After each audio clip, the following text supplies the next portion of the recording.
What I got, you can't buy. It resides between my eyes. Walked through the fire, came out better on the other side. See, life's like a beach if you find the sand. And right now, I feel like 100 grand. You are listening to Inspired Insider with your host, Dr. Jeremy Wise. Dr. Jeremy Wise here, founder of InspiredInsider.com, where I talk with inspirational entrepreneurs and leaders. And I'm excited to introduce today's guest, which I will in a second, Vicki Higgins. But before I do, Vicki, I always like to point out other episodes of the podcast people should check out, right? And, we were talking before the call, really you help companies on a social mission and bettering the universe, bettering their company. And there's two interviews that stuck out about that, which is Robert Wallace. So check that one out. Speaker, author, consultant with over 40 years of business experience. He is a true rags to riches story that began in the Baltimore projects, and just an amazing story. And I think one of my favorite interviews. And it happened during a tense time in America. So you'll have to check that out. And then John and Dr. Denitra Griffin are co-founders of the largest Black-owned security firm in the United States, AGP, which stands for Always Giving Back. It's an investigative service business, and it's based out of Chicago. Someone from, Chase Bank was like, you need to be interviewing these people. They're doing amazing things and doing good in the world. So I'm like, I'm in. And this episode is brought to you by Rise 25. We help businesses give to and connect to their Dream 100 relationships and partnerships. And we do that by helping you run your podcast. Vicki has a podcast. I think every business should have a podcast. And I've been saying it even before it was self-serving, Vicki, that I had a service that helped people do it for over 10 years. I'm like, you should have a podcast, because the number one thing in my life and many people's lives is relationships. And there's always ways to give to your relationships. I found no better way than to have a podcast, feature them, profile them, their thought leadership, their company on, and spread to the world what they're doing. So if you've thought about doing it, you can email us any questions. We have lots of free resources. You can go to rise25.com and check out more. Vicki Higgins is a sponsorship and brand partnership expert. She's CEO of CXP Sponsorship Agency, host of the Sponsorship Mastery podcast. Vicki, when I read this, okay, this is tremendous. Okay. She negotiated the 2019 naming rights for Toyota Arena. She landed over $20 million in sponsorship deals since 2018 with brands like Toyota, Coca-Cola, American Express, Lucas Oil, and more. We're going to talk about some creative ways to handle sponsorship because she's the expert. But prior to starting CXP Sponsorship Agency, she worked with major NBA sports franchise, an international airline. It was an executive with a few of the most prestigious tourism destinations in the U.S. Vicki, thanks for joining me. Thank you so much for having me. It's really a pleasure. I have to start off with the naming rights, because I can't imagine all of the moving pieces that are involved in the naming rights for an arena. How did that start? Thank you for asking. It's one of my most proud moments, actually. When I received a call to take on this project, I was a little bit nervous. I would be a lot nervous. We were really under the gun on time. And sometimes these deals take a little bit of time to get on budgets and things like that. So when you think of like Staples sponsoring Staples Center, or even like Toyota sponsoring the Olympics, my agency is the agency that creates those partnerships. So when I received the call that this venue in Southern California, their naming partner was expiring and they needed a new name. Now, if that wasn't the only thing, all of their partnerships were expiring. They were at their end of 10 years. So they wanted my agency to take a look at all of the partnerships, see what ones would be the right ones to renew and keep on board. And if there were others that we needed to move along. And in the meantime, while we were doing that, oh, by the way, can you bring us a name? So I went out and started knocking on doors, basically. I talked to a lot of agencies. I work really closely with ad agencies. We are like the secret weapon for sponsorship with the ad agencies. So I went to a number of my contacts at ad agencies. And, I also believe in first going to the people who are already supporting the venue. So I went to all of the partners. Toyota was actually a partner at that time, and although at a much smaller level, and they said, no, we're not interested in the naming rights. So I said, okay, no problem. Just wanted to come to you first. And then we went on to the other partners of the arena, and everyone declined, which was fine. They really wanted to see us get a great name, but they weren't really willing to step up to the plate. So we went out to the market, and there were 2 or 3 brands that I was really pursuing for many months. And that negotiation is quite interesting because not only are you talking about like, is this the right market? Is it the right fit for the brand? What are the brand goals? How is this going to be measured? What's going to be success at the end of the day? And so really having a deep conversation about the brand goals, mission, what their revenue sales initiatives were, what their marketing initiatives were, how they wanted to show up in the community. So I had that conversation with a number of brands that were, very focused on the market. Then we took the next step and started digging in a little deeper on the financials of what this would look like. And a couple of those players dropped out. And then we had gone down the pathway pretty far with a company that was not actually based in the US. And they were very interested. And then suddenly there were some political concerns and talks of tariffs and talks of this. And they're like, it may not be the right time for us to put our name on a building in Southern California. So they bailed at the last minute. We were almost at the time when this former name was going to expire. I was like, oh my gosh. So I continued to push. We had another brand that was very interested, but to be honest, I, in my heart, didn't feel like it was the right fit. It was a really wonderful investment company, but this area of Southern California is a really ethnically diverse area. It's very highly Hispanic. It's a really awesome market, but it's family focused. It's a little bit more blue collar, and I just didn't feel like this big wealth management firm was exactly the right fit. And plus, I loved the people; they were great. And they were really interested in putting their name on the building. It just wasn't exactly It wasn't a perfect match. It wasn't a match. So I kept kind of holding them in the wings and then continually, pursuing some other opportunities. And I just could not get Toyota out of my mind. So I contacted them again. I said, I realize, official vehicle, maybe that's where we land and that's fine. But can we have a face-to-face conversation? So I set up a meeting. Went to the meeting, and I kid you not, I was sitting in the meeting and my contact had to go take a call real fast. And then she was coming back into the room. And I just had this feeling come over me that this is the naming rights partner. I just knew it. I had chills. I was like, this is the partner that has to be on this arena. So I had my presentation all ready to go for official vehicle. And she came back in the room and sat down, and we started talking. I'm like, what is the goal for the dealers that are in this area? How do you want to connect with the consumers? What are the things that you're doing? And I just started asking her questions. And then I said, I'm sitting here prepared to talk with you about being the official vehicle, no problem. And I respect that that's where you want to go. But I closed my computer and I said, listen, heart to heart, this is your market. These are your people. These people are driving to LA. They're driving Priuses. They're driving, trucks. They're, working. They're family oriented. Like, these are your people. I said, I just don't want to put any other name on this building other than Toyota. I'm like, this is the market. This has to be the right fit. Like, I just want to see if there is any way we can make this happen. And so she said, I really get it. She's like, I had looked through everything and we've been trying to figure out what we were going to do in that market. And she's like, I think that this could be a good fit. We need to present it to the board and go, through that. The board, the dealers, we need to talk with them. We need to talk with corporate. We need to see how this will work. So in about 10 minutes, I had a tentative yes. And then we moved on down the pathway to talk to the board of directors, provide all of our presentations, all of our legal to corporate.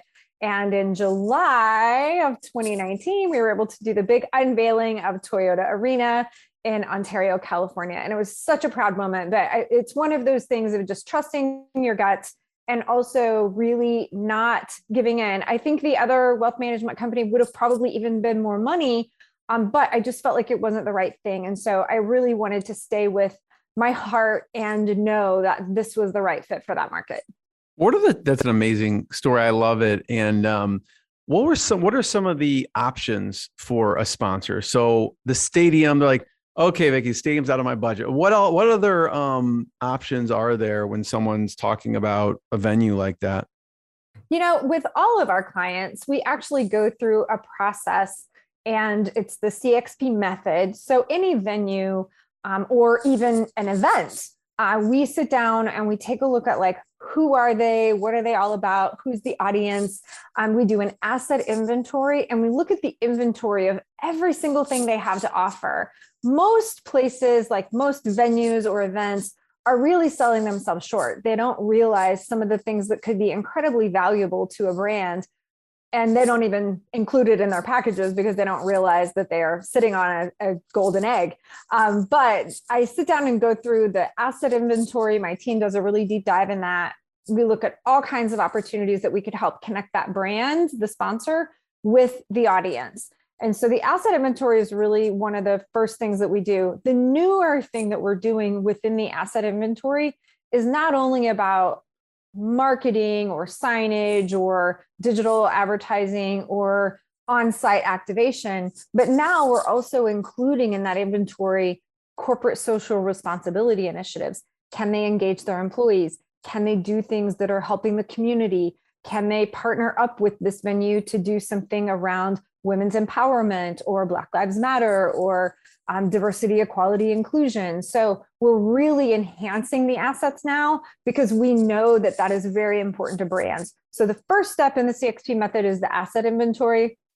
The second step is creating packages that would be not only aligned with a title like naming sponsor like Toyota, but also it might be aligned with the official beverage, or it might be aligned with a founding partner. So we developed some different packages. Brands are really tired of the bronze, silver, gold initiatives.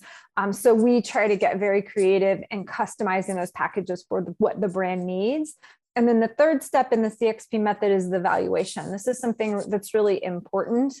Most venues and events put like, hey, we need X amount of dollars. But really what we want to do is we want to come up with a number that is a fair market value. So if you're buying this set of assets in San Francisco or in Texas or in New York, you're getting a fair market value for those assets. So that's something that's very important to the brands. They want to make sure that if they're spending on something in one market, it's equal to what they would be spending in other markets. So we do a really deep valuation on what those sponsorship assets would be valued at for our clients. And then we help create a presentation, and then we pitch and go sell to clients. And so those are the steps in the CXP method. And every venue is a little different. Every event is a little different. They have their own unique twist. We try and find those unique pieces and really highlight them so it can attract the right brands. We're all about fewer, bigger, better. So that's how we work with our clients.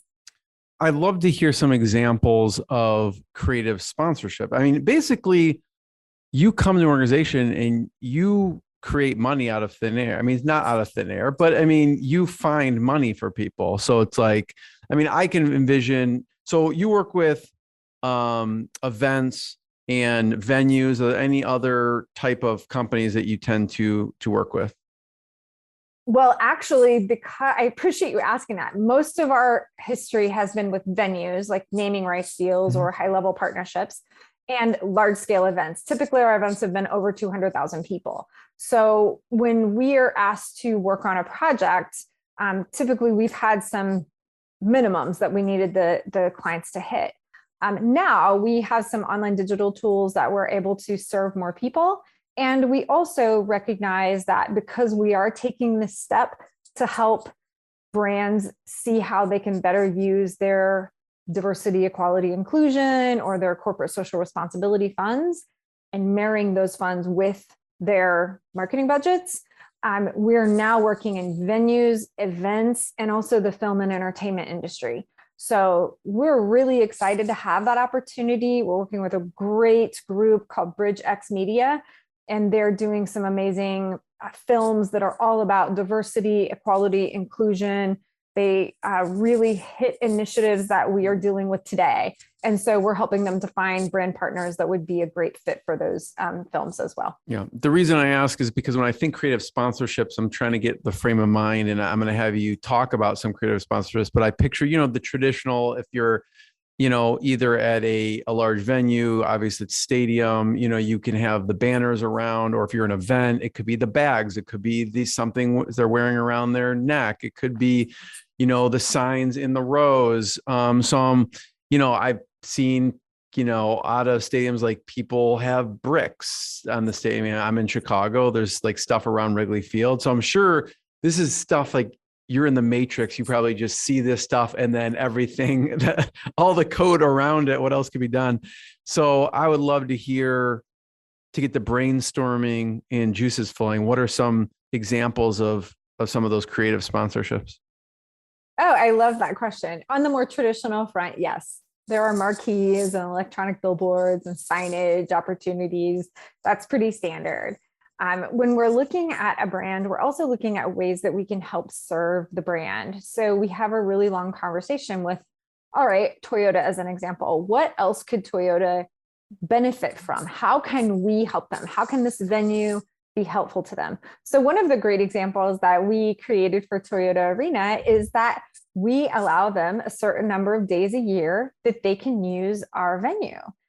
So normally that's they awesome. have to pay. Sign me up, and right. Yeah. So normally they would have to pay to go rent a venue to shoot their commercials or to have a big parking lot sale or something like that. So how fun is it that many of the Toyota commercials are shot at Toyota Arena? You may not see Toyota Arena in the background, but it gives them the opportunity to utilize that space, have their photo shoots, have the trucks, the semis set up. So we really tried to look at ways that we could help them save budget and also be really creative to be serving them. So that's one of the things we've done.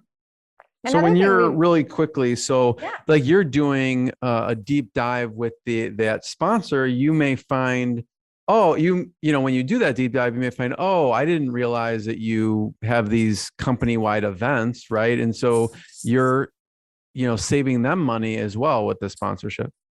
Absolutely. So it's really, truly a strategic partnership. When we're talking with a brand like Toyota, or we're talking with any of our sponsors, we're really trying to understand, like, what are the ways that we can help you save money? What are the ways that we can help get your name out there? What are your goals? So we can help you accomplish those goals. We really want this venue to be a great partner to you. That's why I say a lot of venues and properties, like events, they're sitting on things that they don't think about would be very valuable to a brand. So a venue, we entered into this agreement with a number of very unique qualities, like using the parking lot for sales or for commercial shoots, actually using inside the venue for commercial shoots. You see somebody running up the stairs with Nike or, something like that.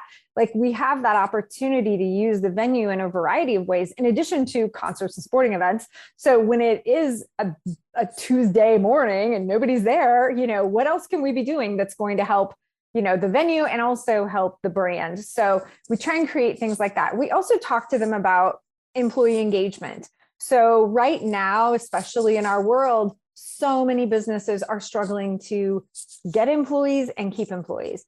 And one of the things that we're looking at are, how can we serve our clients? How can we serve these sponsors and help them create more fun engagement opportunities? Maybe if you are achieving a certain level in sales, or maybe if you're hitting an attendance record or something, you can bring your family to a Disney on Ice show, or you have the opportunity to use tickets to the suite. So we're really trying to find ways that we can help the brands engage their employees and do things that are, even having an online job fair that they can come to Toyota Arena. It's a huge perk. I mean, if you're working for a company and you're like, I could maybe go to the box once a year, that'd be great. And it's really inspiring because, the brand, want, like FedEx, they're looking for people to come on and work for them right now. And so as we talk to them about different opportunities, like having an opportunity out on the patio where they can have a job fair and then bring everybody to the game or something like that, that's a really fun perk that not always venues and events think about. So we try and talk about employee engagement. We also try to talk about what are the things that they're doing from a corporate social responsibility? Are they into education? Are they into sustainability? Are they supporting Black communities, brown communities? We're working with a bank. They do a lot of financial literacy programs. So we have a program where we give, a set number of tickets to the bank, and then they can use that for all these kids and families that are going through this financial literacy program. So we really try to make sure that our partnerships they can that bridge we're bringing their together, overall mission and social responsibility to, incorporate that into whatever sponsorship they're, the perks of that sponsorship. Coca-Cola has a huge sustainability initiative. We just had a meeting with them, and they're talking about all of the things that they can do to better enhance our venues. So it's really more encouraging for people to recycle. And, they're also doing a number of different things to put water in cans and really cool creative things that they're doing from a brand side. We love being the first to know about it on the venue side. And my agency is the bridge, my agency is bringing the two together. So I love being creative about that. And I love companies that are taking a stand. Often a venue or an event is working with the marketing department or the marketing agency or the advertising agency. So one of the things that I really love is when we have the opportunity to not only have the marketing conversation, which is normal and traditional in the sports industry, but now when we have the opportunity to have a conversation about how can we help you from an HR perspective? How can we help you from corporate social responsibility? What are you doing in the community? Is there a corporate giving or community relations initiative that we can layer into this? Now, this does two things. It helps the brand, the Coke, the Toyota, the Amex, the Lucas Oils of the world, the Nikes of the world. It helps them forward their mission, and it helps the venue or the property, because now you're not only working with a marketing budget, you have corporate social responsibility budget, or you have corporate giving budget, or you have budget coming in from different areas of that company. And it really is a great way to enhance the revenue coming to that property. So I'm really excited about it. There are so many creative things. US Bank is doing some great stuff on LGBTQ communities. Toyota is doing a ton of initiatives on mobility and helping communities get mobile and make sure people have vehicles. McDonald's is doing some great things around community and equality and diversity. And a lot of people are doing employee engagement. Walmart does a really great employee engagement in their communities and helps their employees get out into the community and engage. And if we can bridge that and help that happen at our venues or at our events, then it just really bolsters the initiative. So it's not just the brand talking about it. Now there's this huge opportunity for the brand and the team or the brand in the arena to talk about it. So it really makes a big impact. I want to talk, Vicki, about venue and versus sponsor for a second. But are there any other, before we move on to that, are there any other creative sponsorships we should make sure to mention? I see how you can partner with local, banks or communities or businesses to help, push through an initiative or social responsibility. I can see how you can use the venue for different things. You should be the Airbnb for stadiums. I mean, right? It's like, oh, you need this? I'll Airbnb that stadium. I'll Airbnb it for you. No problem. Exactly. I love that. I'm gonna integrate that. That's awesome. Well, I mean, I think, there are so many great examples out there right now of brands that are doing good things in the world. Nike made a commitment of over $89 million just in 2020 to impact. That's their impact portfolio. They're doing things around getting active. They're doing things around their communities. They're doing things around diversity, equality, and inclusion. And I think they're really, taking a stand, which is great. You saw that with the Colin Kaepernick message, stand for something, even if it means sacrificing everything. Like, that message was so powerful. And I think we're seeing brands take a stand. And, with that, brands are putting people in charge of corporate social responsibility and diversity and inclusion. And it's become a much more important aspect. And I think it needs to be talked about when it comes to sponsorships. We don't want the sponsorships to lag behind. We don't want the sponsorships to be the same old traditional sports themed, advertising, marketing, digital sponsorship.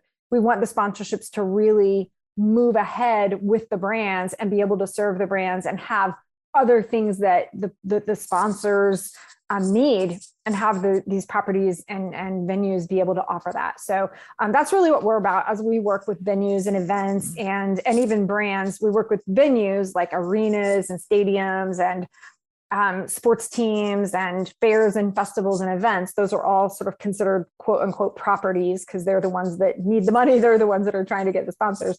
And then on the brand side, they are the sponsor. They're the ones spending the money and trying to get a return on investment or a return on impact in the community.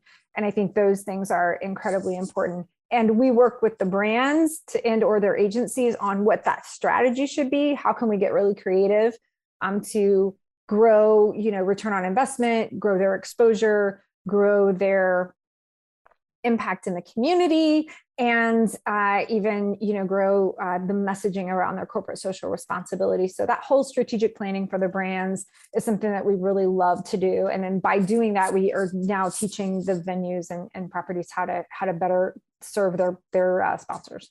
So Vicki, that's what I was going to ask. Kind of, I could see how the venues come to you and is like, listen, this is overwhelming. We have all this stuff. What do we miss? What are the low-hanging fruit? What are we missing out of? What we could doing better or different or at all? Do you also have then some of the sponsors or brands come to you asking about strategy or where they should go, or is it more from the venue side? It's been mostly from the venue side, because right now, when we look at our specific place in the world, a lot of venues have been closed for 15, 16, 17 months, so they're reopening, they're trying to get people back in their venues, but they're also at a really skeleton staff. So trying to get things back up and running. So a lot of venues and events are really reaching out to ask for help. We can be an extension of their team.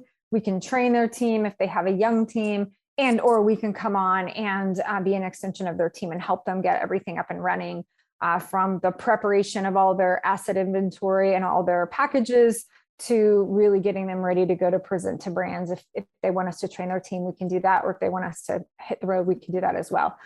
Now, when it comes to the specific companies, the sponsors, I've just started getting outreach from corporate social responsibility, diversity and inclusion heads, in addition to marketing, people who have seen what we've done in different case studies, and they've said, hey, gosh, we want to talk about this because our brand is really focused on Black Lives Matter. Our brand is really focused on women's empowerment. Our brand is really focused on diversity and inclusion or sustainability or saving our oceans. And so while we have more of our experience on the venue property side, we are now starting to have a different division that can really serve the brands on a strategic side, and also their agencies. So the ad agency often has advertising experts, but sometimes they don't have a sponsorship expert that can really dig into the details like this. So we are trying to be a resource to the ad agencies, as well as a resource to the brands. So if they want to bring us on for a project, just to have us do an audit of everything they sponsor, see how we would recommend to make some edits to that and enhance what they're doing. So it's more of a cohesive machine with marketing, in addition to corporate social responsibility and what they're doing in the market. I want to talk about shifts in the sponsorship industry in general, but anything you mentioned briefly about Coca-Cola on sustainability. I don't know if there was anything else that you want to mention on that. Well, I think they've done a really great job. They're a leader in sponsorship across the board.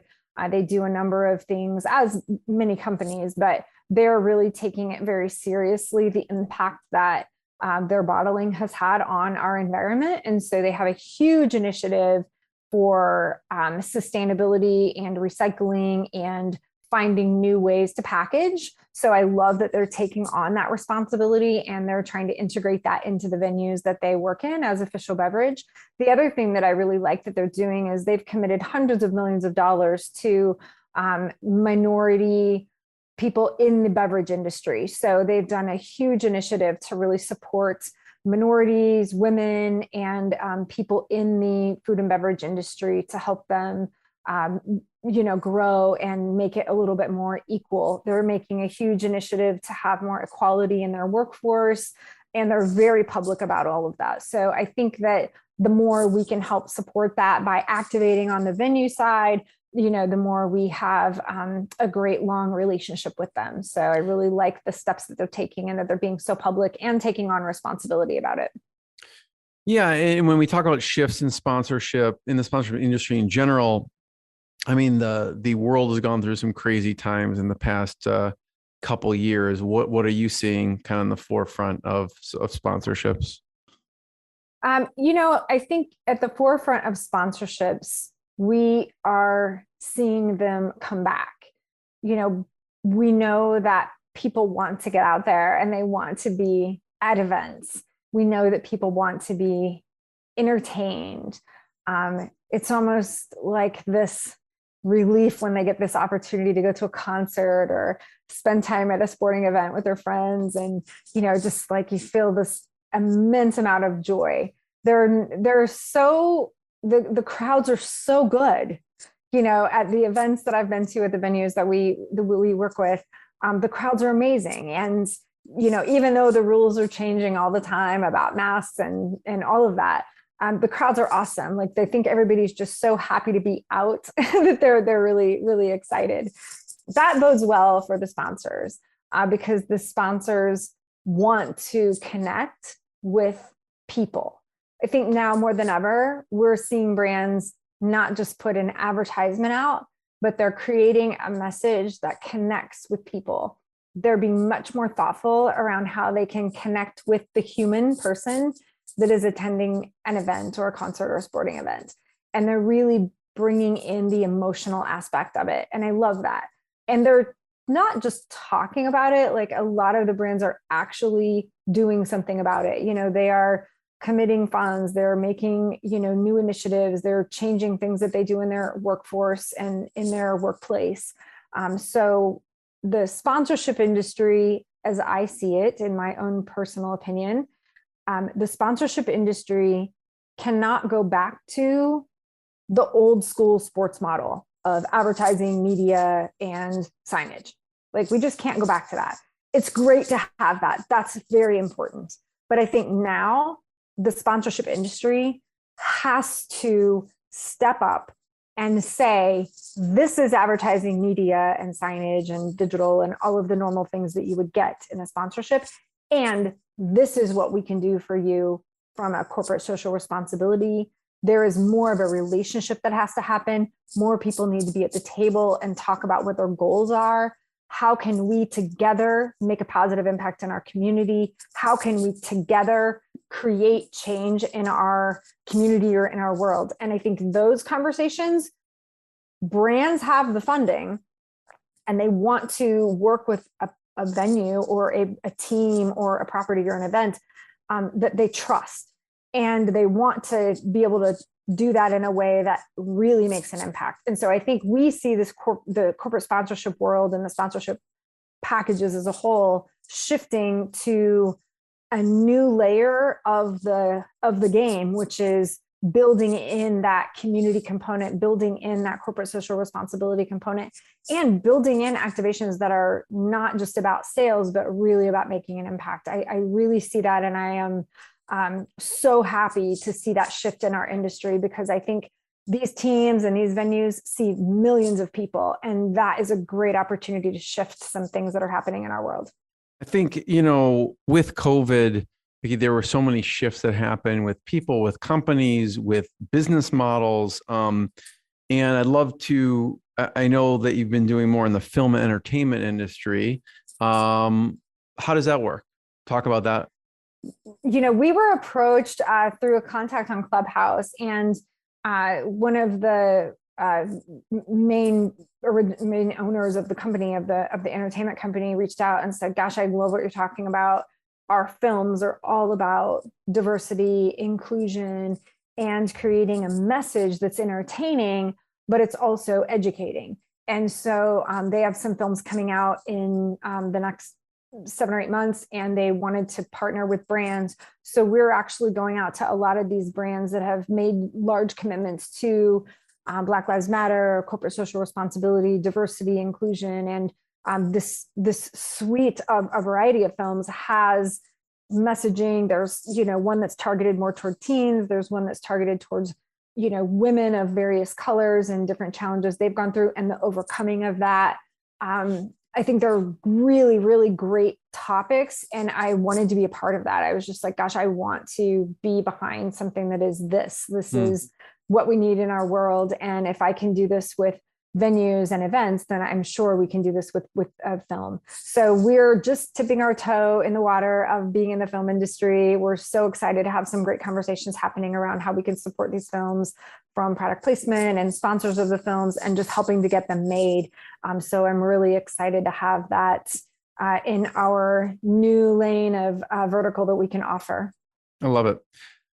Vicki, I have one last question. Before I ask it, I want to point people towards CXPAgency.com. Check out what you're doing there. Are there any other places we should point people online to check out? I'm on all the social channels. It's always under CXP Agency. So Instagram, LinkedIn, Twitter, and Facebook. We are present in all of those social channels anyway. So yeah, any of those places are great, but CXP Agency is our website. So check us out there. Last question, Vicki. I know you've worked in and around the NBA for over a decade. And so I would love to hear your favorite NBA story. Oh my gosh. I worked for the Indiana Pacers when Reggie Miller was our star player. And I was fortunate enough to have the opportunity to go to the New York Knicks game where Reggie scored like a number of points to win the game in the last couple of seconds. Spike Lee was there. There was this whole big thing happening and it was incredible. I was like 10 rows off the floor in a corner and we were going crazy. So it was really, really such a fun time to work for the team. I worked for the Indiana Pacers for 10 years. I was so blessed to have the opportunity to go to a number of different finals games and playoff games all around the country, and really just blessed to work with such an amazing group of people. I stayed there for so long because of Donnie Walsh, who was the general manager at that time, and his guidance and leadership was really, really powerful to me. And also my boss and my team at the time, they were just great. I'm still friends with all of them. We've kept in touch, even though many of us have gone on to different directions, but it was like a family. And, to have the opportunity to work for a sports team for 10 years in the NBA as a woman, I was really blessed and I learned so much. I mean, that's just the crux of the lessons and the values and the relationship, the importance of relationship. All of those things are things that I build into my agency today. And, I just hope that I can be as good of a mentor as I had when I was working for the NBA team. And I'm just really grateful for that time in my life, because it was not only a blast, it was really such a learning experience for the trajectory that my career has taken. And I feel like I live in a dream every day. It's really incredible. Vicki, there's a disparity today.